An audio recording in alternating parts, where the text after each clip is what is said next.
Hello friends, today we're going to see how to make Appams. It's the rice and coconut hoppers, a South Indian specialties. Appams are essential fermented rice and coconut, lace pancake or ripple hopper and thick spongy in the center.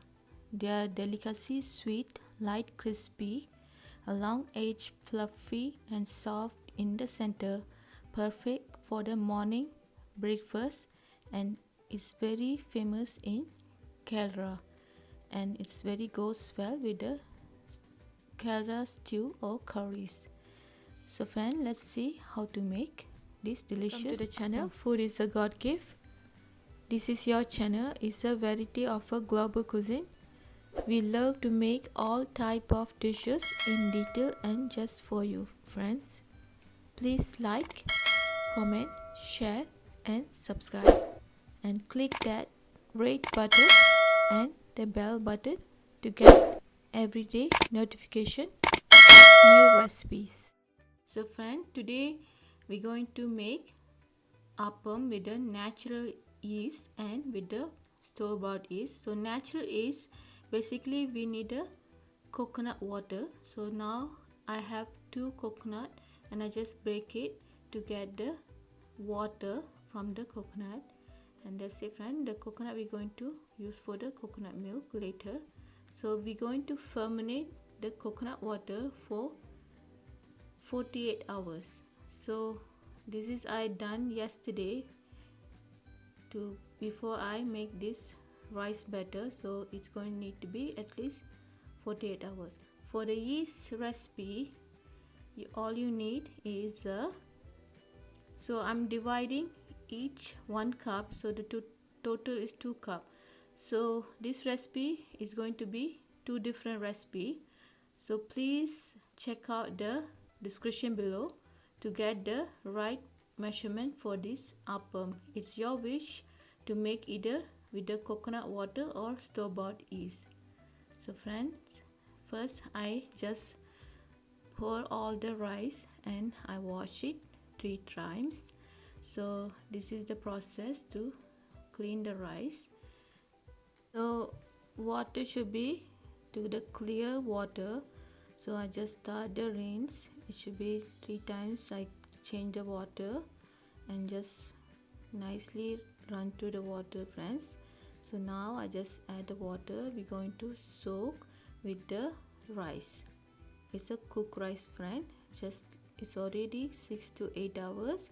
So I'm going to show how I blended this rice friends. So again friends, please check the description below to get the perfect water measurement to each recipe. So this is the perfect batter. So again, please check the description below to get the perfect recipe. So again, I just add the coconut inside the blender and I just blend it to nice kosher texture.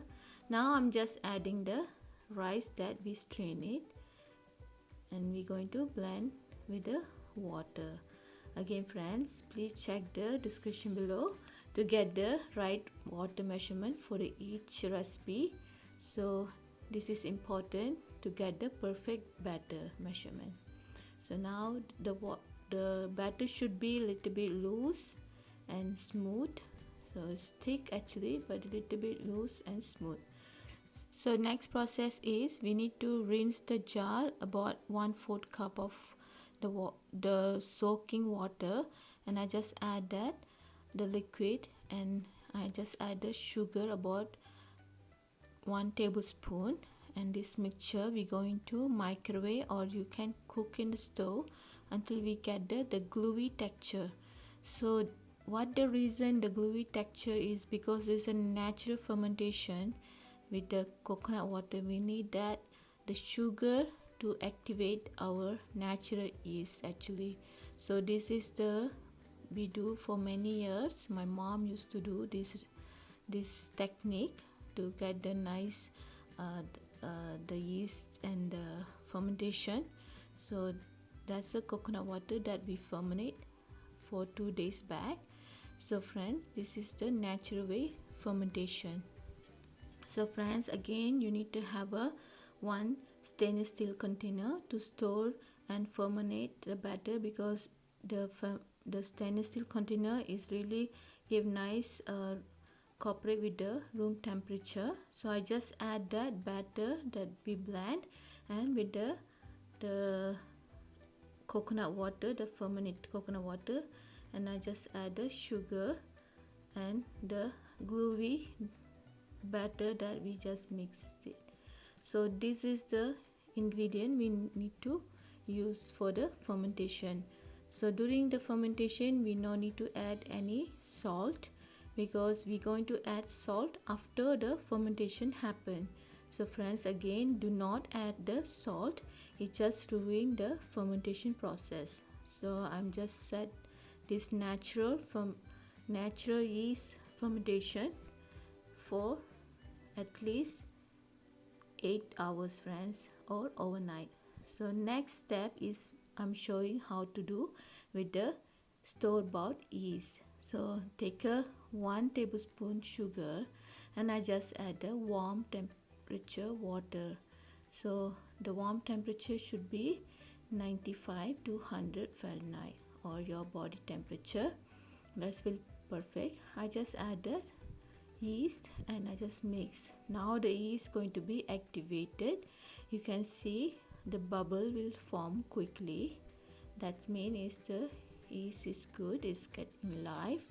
So that's good. Now I'm going to add it to the rice batter we just blended. So it's pretty much easy. So you always can see the difference. I can tell you what is the difference, the store-bought yeast and the natural yeast. So this is the one is the kitchen experimental, so it is fun to do it. And again friend, do not add salt during the fermentation process, because it's going to ruin the fermentations. So again, use that stainless steel container to store your batter for fermentation. It helps to cooperate the room temperature to the batter temperature, and it easily fermented. It's already 8 hours friend. This is the natural fermented. We done it with the coconut water. Look at this, it's already smells so sour, and you can see the all bubbles form nicely. We use the natural fermentation. This is the store-bought yeast. It's already nice bubbly. You can see it's so different, and it is nice, and you always can use either way. If you cannot get the coconut water, you always can use the yeast. And now I'm going to show you how I can make this coconut dipping milk. It's a sweet coconut dipping milk. For this appam, it goes so delicious friend. All you need sugar, coconut milk. Friends, please check the description below that how to make homemade coconut milk. It's easy and it's fresh, and it's very cheap too. So please check out how to make homemade coconut milk. So now I'm just add the sugar and little bit salt and about half cup coconut milk to mix this batter, and we're going to make appam. So again, I'm going to show this is the natural yeast and this is the store-bought yeast. So we're going to mix this with the coconut milk and mix it and keep it ready. So now I'm going to show you how to make appam friends. So I just grease the pan with nice stick. So you always can use the non-stick or the iron cast one. So today I have this one, and just spinning around, let it nicely coated, and leave it and cook at least 7 to 8 minutes in medium high. So friends, this is the technique. So I'm doing the other side with the non-stick pan that available here. So it is so much fun to make this appam, and it so smells so good. The coconut smell, it smells so delicious.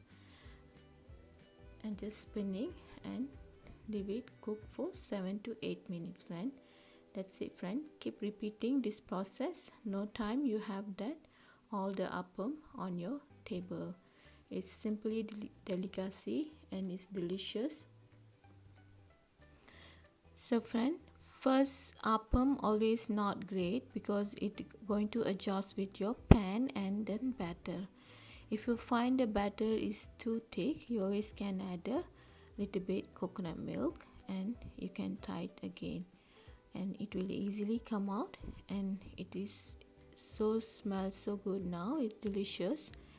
And friends, this is take long time to make. It's almost 2 days or 3 days process if you choose to make with the natural fermentation with the coconut water, but it's really worth to try because it's so delicious, and it is kids love this appam. It's really sweet and thick, and its natural fermentation is good for our health. So friend, this is the final product that I made it. It's simply delicious, and I can tell the difference. What is the difference with the fermentation with the coconut water and the fermentation store bought? The fermentation from the coconut water little bit tangy and sour. It's pretty much like a dosa, and yeast that we bought it from the store is little bit, it smells sour but it's not, the flavor is not sour. So that's a difference that I find out, but you can't tell, both of have that same outcome. So friends, I hope you enjoy this recipe. Before you leave, subscribe now and don't forget to click that bell button to get the new recipes. Thank you.